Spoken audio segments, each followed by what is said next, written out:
Hola. Y muy buenos días.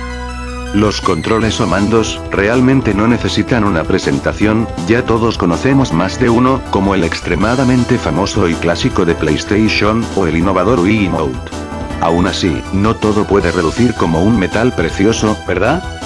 Entre las muchas consolas que han salido al mercado, muchas crearon mandos bastante peculiares, algunos simplemente feos, y otros, que podrían llegar a impedir el disfrute de cualquier videojuego. Sin más, comencemos. Todos los fanáticos o conocedores de The Legend of Zelda, ya conocerán a la muy infame, Philips CDI. Oh boy, I'm so hungry, I could eat an Octorok. I could eat an Octorok. Una consola que fracasó brutalmente en el mercado, sobre todo por su falta de estudios desarrolladores, y su elevado precio, el cual era de aproximadamente $400. Una consola tan horrible vendrá con un mando horrible, ¿no creen? El control remoto que ves en pantalla, es supuestamente, un mando de consola. Posee un joystick bastante incómodo, y una buena cantidad de botones, pero ojo, solo los que rodean al joystick son para jugar. La posición de estos provoca que no haya dinamismo al manejar cualquier juego, además de arruinar la ergonomía que podría haber tenido. Por lo que parece, el análogo tiene otro problema, es duro y difícil de mover. Si los juegos de CDI eran malos, el manejo de los mismos era peor. Alguien dígame, ¿cómo se puede sostener este control de manera cómoda? Será un nuevo misterio sin resolver de la humanidad. Atari. Una compañía que en algún momento, fue lo más grande en cuanto a consolas de mesa, con éxitos enormes como el Atari 2600, la cual llegó a vender más de 30 millones de unidades a lo largo y ancho del planeta. A pesar de esto, un tropezón enorme, como lo fue el juego ET el extraterrestre, dejaría en un estado pésimo a esta compañía. Pero Atari aún no se había rendido, y años después, intentaría regresar para intentar darle pelea a la PlayStation y la Sega Saturn, con la que llegaría a ser su última consola que salió al mercado. Les hablo del Atari Jaguar, una consola de la quinta generación, que resultó ser un fracaso gigantesco con apenas 2,34 millones de unidades vendidas. Pero, me desvío del tema. El control, es este. Puede llegar a ser mucho más ergonómico que el control de la CDI, por el simple hecho de que posee una ubicación de botones mucho más adecuada. Pero la inclusión de 12 botones en la parte inferior, entorpece su uso en gran medida, hace que sostenerlo sea mucho más complicado. ¿Qué juego utilizaría tantos botones?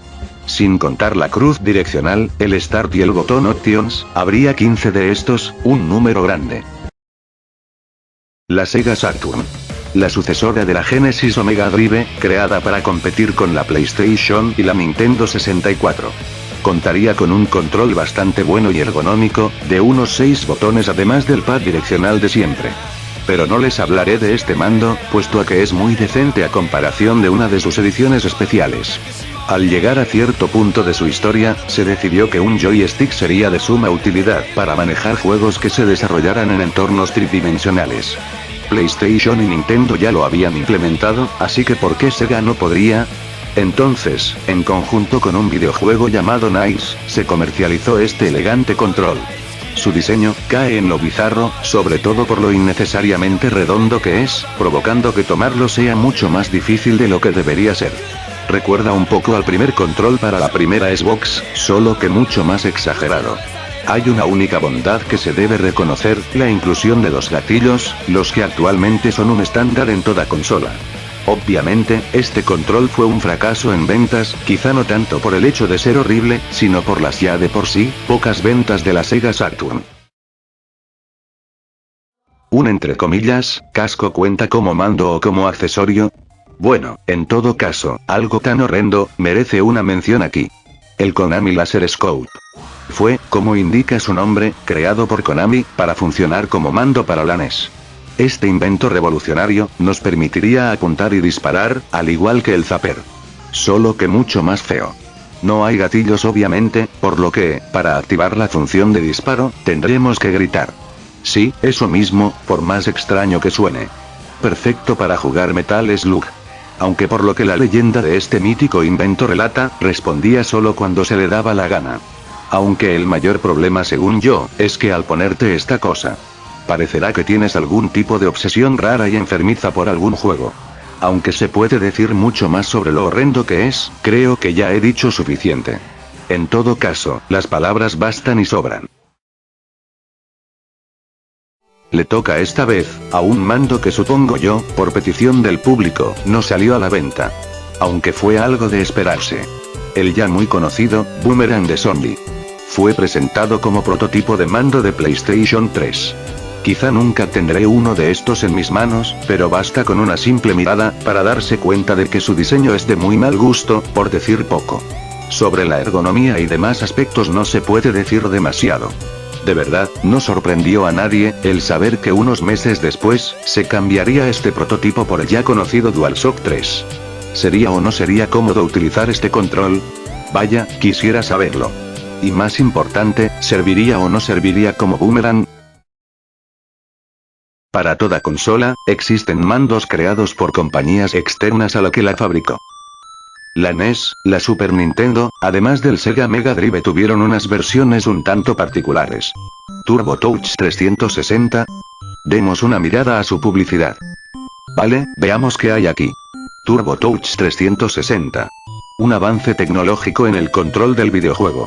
No es necesario pulsar. Consigue mejores puntuaciones más fácilmente. Basta con que pases el dedo por el sensor, no más ampollas ni dedos cansados. Un movimiento más rápido para obtener puntuaciones más altas. Creo que con eso es suficiente. Según me informan, el control no era del todo responsivo, al igual que el Laser Scope de Konami. Era algo obvio, ¿cómo esperarse que un control touch de los años 90 responda bien? Además de esto, no podemos estar seguros de en qué momento querrá responder y en cuál no. ¿Por qué lo digo? Es simple, como no hay botones los cuales tocar, no sabremos si estamos o no usando correctamente el dispositivo. Fuera del pad, todo lo demás está bien, incluso creo que su diseño es considerablemente mejor que lo que hemos visto hasta ahora. Y no hay que negarlo, la idea del producto no está para nada mal, el problema fue la ejecución. Existió un videojuego llamado Wu-Tang Shaolin Style, para PlayStation, el cual es el juego que ves en pantalla ahora mismo. Como ven, se trata de un juego de peleas. Sin embargo, no vengo a hablarles de esto, sino que de esto. En cierto momento, se lanzó una edición especial del juego, el cual incluiría este control con esa forma tan particular. ¿A quién se le ocurriría crear un control con forma de W? Quizá a primera vista no se vea tan incómodo, pero cuando lo tienes en las manos es una experiencia muy diferente a lo que esperarías. Cabe mencionar que a pesar de poseer una forma tan rara, no tiene un diseño tan horroroso. Y también hay otra cosa que debe mencionarse. Fue una edición completamente innecesaria. La PC posee una infinidad de tipos de mandos, todos creados para brindar más comodidad al usuario. Hace bastante tiempo, antes que la Nintendo 64 fuera creada, es decir, antes de que existieran los joystick como los que hay hoy en día, se comenzaron a crear ideas que se acercaban al concepto de brindar un mejor manejo para videojuegos que se desarrollen en entornos tridimensionales. Entre ellos, podemos destacar al Space Orb 360. Un dispositivo creado para su utilización en Mac, Windows y Linux. Su diseño no sería tan horroroso, de no ser por esa esfera tan enorme del lado izquierdo, que se presenta a modo de una especie de enfermedad. De verdad, no entiendo. ¿Cómo se supone que funciona esto? Por favor, alguien explíqueme. Y al igual que en casos anteriores, ¿cómo es que se utiliza con comodidad? La verdad es que son buenas preguntas, a las cuales todavía no les encuentro respuesta. Los horrores que se han creado para el mercado son muchos, y es verdad, nadie puede negarlo. Toda compañía tiene su propia oveja negra. No hay que ser un genio para darse cuenta de que en todo lo que respecta a Nintendo, la Virtual Boy viene siendo su peor y más rara consola. Ya que, y a pesar de que no lo parezca, se trata de una consola portátil. Debe de haber una batería que alimente a la consola, y no hubo mejor lugar para ubicarlo que en el control. Claro está, a mitad de una partida puedes mover accidentalmente el mando de tal manera que la batería se caiga, haciendo que tu juego deje de funcionar. Además, es raro ver un control que posee dos crucetas direccionales, incluso puede llegar a ser incómodo. Pero el mayor problema tiene que ver con el entre comillas casco de realidad virtual de la consola. Ya que, por si alguien no se había dado cuenta, este impide que veas cuál es el botón que estás presionando a la hora de jugar. Y eso que solo he hablado del mando, y no de los irritantes tonos rojos que presenta en pantalla, y su catálogo de aproximadamente 14 juegos o menos. Por esto y mucho más, la Virtual Boy es, y seguirá siendo, la peor consola jamás fabricada por Nintendo. Bien, la verdad es que me quedé sin palabras, y no tengo mucho que decir sobre el siguiente mando. Mejor, vamos directamente a verlo. Intel creó este mando, siendo un dispositivo inalámbrico para ordenadores. Me recuerda a una tapa de retrete. No sé por qué. La forma que tienen los controles comunes ha sido totalmente deformada, además de pasar por una especie de fusión bizarra con un Wiimote, junto con el Nunchuk. Es precisamente como si el cable que conecta el control con el Nunchuk se hubiera transformado en una franja gruesa de plástico azul. Después de haber visto tantos controles, con diseños tan locos, es posible hacer la siguiente pregunta. ¿De qué alocado sueño salió un dispositivo como este? Algo me llama la atención. Quizá su forma tan bizarra. Quizá sus botones, que según yo, están mal ubicados. Quizá sea que no entiendo de qué manera se sostiene. Pero bueno. Usted, saque su propia conclusión.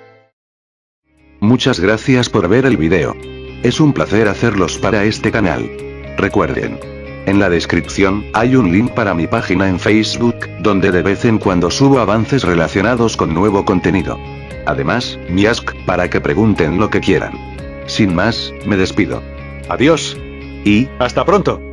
Y por cierto, feliz Navidad a todos. Espero que pasen un día de lo mejor.